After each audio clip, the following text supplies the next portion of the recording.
welcome back to my channel. Today we are going to be crocheting this easy Laikini kimono. So easy and so much fun to make. I'm going to be using some Lion Brand 24/7 cotton, and for this kimono or cardigan, I already have my 2 panels done. So the bulk of this project is going to be crocheting those 2 big panels of what is called the tulip tree stitch, and I used an N crochet hook, an N size. N as in Nancy, and that is going to give us a very loose open stitch, and you can see that in the panels themselves.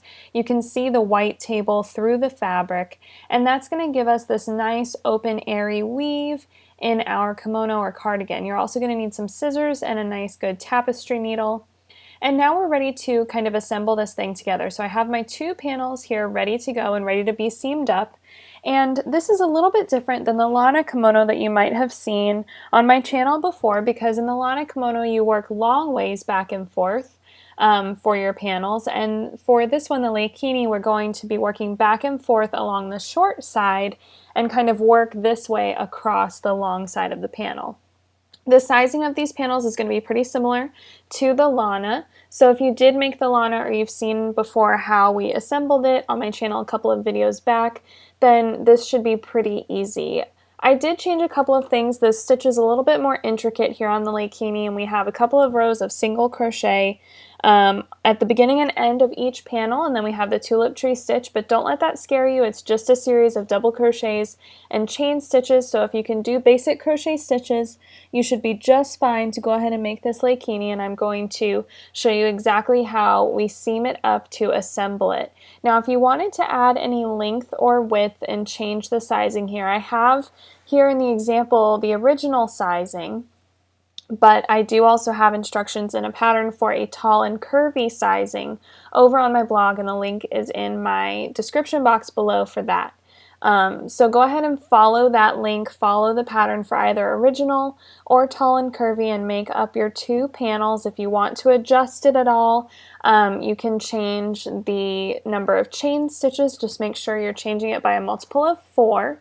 And then you can work more or fewer rows of the tulip tree stitch.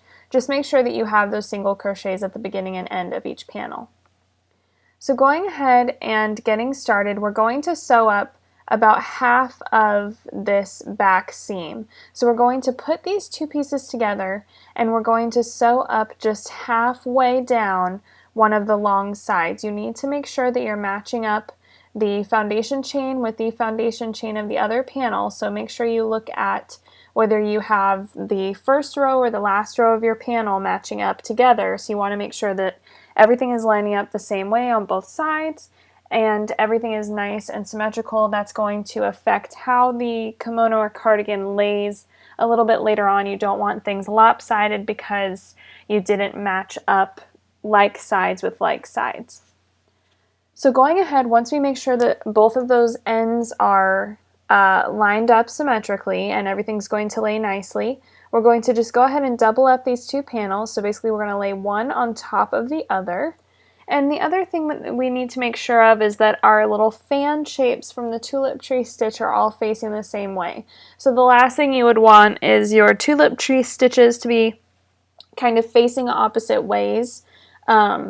And when you seam this up, half of your cardigan has the fans going upward and half of the cardigan has the fans pointing downward.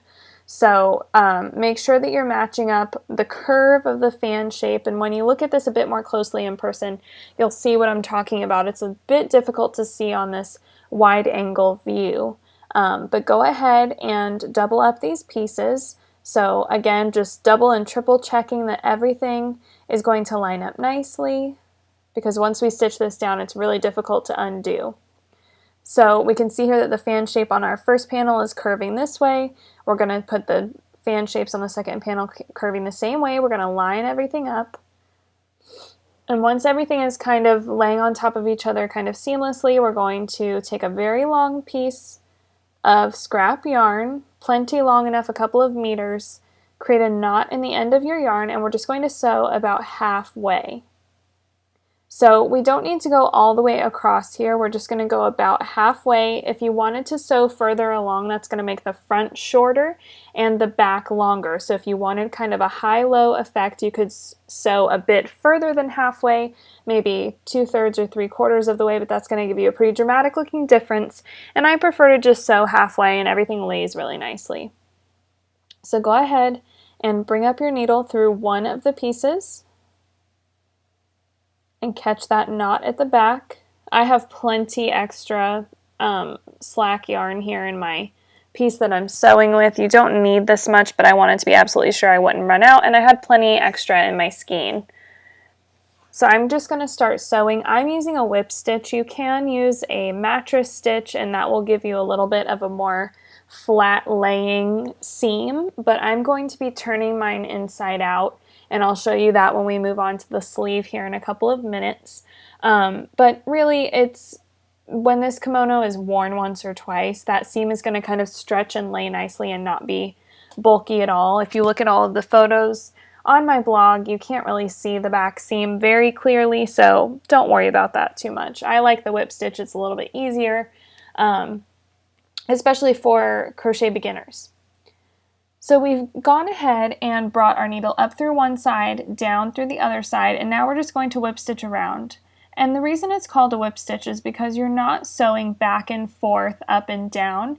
You're going to kind of whip it around. So you're not going to weave, you know, down through the top and up through the bottom like you would traditionally when you see, like, you know, someone hand sewing.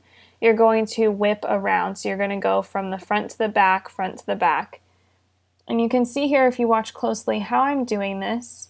And we're going to just work around those turning chains on the end. So really what that's going to look like is just us whip stitching around the turning chain, that little kind of stray bar at the edge, on this raw edge of our kimono flat piece. So I think that I worked about 2 whip stitches in each of those turning chains just to make sure everything was really secure. Crochet work, especially crochet wearables, tend to be a bit more heavy, especially when you're working with like a worsted weight or bulkier yarn. And this cotton yarn, although fantastic, is a bit weighty, so it's going to pull on your seams more than like commercially made clothes and fabric would be pulled on. So I just like to make sure that everything is really, really nice and secure, and I weave around those turning chains a couple of times. So go ahead and sew up about halfway, being very careful not to gather up any extra fabric or catch any of those other stitches. And just go ahead and work until you're about halfway down the long side here of our kimono. So now you can see that I've stitched up halfway, I've weaved in my ends, and I'm now unfolding, and we can see that this is all attached. And at this point, what we've just sewn up is going to be the back center seam of our piece, and then the front that looks open, or the right side that looks open, is going to be our front area that comes around our neck and lays in the front. And then we're going to sew up our side seams to create sleeves, and if you have gotten this far, don't be discouraged. I know that creating sleeves sounds very complicated and intricate, but it's really very easy. And if you've done this so far, you can definitely finish out this project. So what we're going to do now is we're going to just kind of refold our kimono. And what we need to do is put the seam here, the back seam, or what we've just seamed up, at the back, and this open piece on the right at the front. So the way in which we're going to do that is we're just going to fold this over. And we can see here that back center seam is a little bit raised. Again, that's going to kind of settle out after we wear this once or twice.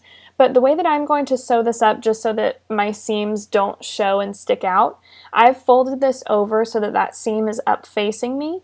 And now I'm going to seam up the sleeves in the side area.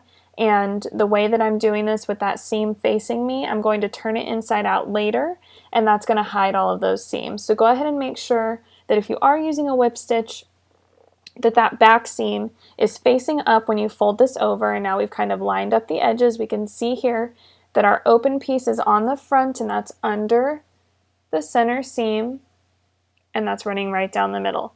So now at this point, we are ready to seam up the sides, And it's going to be very, very simple. We're again going to cut a long piece of stray yarn, and we're just going to whip stitch halfway up each of these sides. So very, very simple. Make sure that everything is nice and lined up. We're again going to be stitching across one of the raw edges that we have from our panels.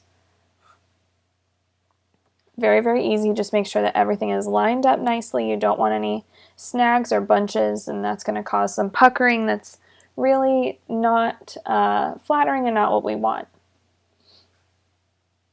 So we need to work halfway up, starting at the bottom of the kimono. Now I'm looking at this upside down, so whichever side has the open area from the area that we just seamed, the open side, that's where we want to start sewing, and then we'll sew halfway up. So you'll see what I mean here in just a moment. So go ahead and cut your stray piece of yarn, thread your needle, and tie a knot here at the bottom, leaving enough of a tail behind the knot to weave in later. Make sure you have plenty of stray yarn. You don't want to run out and not be able to weave that end right. So here we're going to start here at the seam, and the way to identify where to start sewing is where these rows of single crochet are meeting up here at the bottom. So I'm just going to start with my needle, working into one side, one piece of the panel until my knot in the bottom of my strand catches, and I'm just going to whip stitch around into that other panel and just begin stitching, and we're going to go ahead and stitch halfway up. Just whip stitch around. Again, we're working into these turning chains that are on the rough edge of our panel. Just stitch into those turning chains as securely as you can. Don't pull your strand too tight. That will cause more bunching and puckering, and that's definitely not what we want. We want everything to lay nice and flat. So go ahead and whip stitch along. Again, about halfway up. You can count how many rows of stitches is halfway, but for me, I just eyeballed it and try to get it as even as you can on both sides. Because of this super loose fitting style, it's not really going to make a huge difference whether or not you're exactly halfway along or not. Once I've stitched about halfway up here, you can see where I've stopped stitching. We're ready to just weave in both of these ends over here on the side once we've reached halfway up, and then we're just going to repeat that same process on the other side and weave in all of our ends. Once we're done with this, we can turn our kimono inside out to hide the seaming that we've done, and this cardigan or kimono is ready to wear. Congratulations, you are now crocheting your very own clothes. I hope you guys enjoyed this tutorial for the Laikini Crochet Kimono. Thanks so much for watching. Be sure to subscribe to my channel.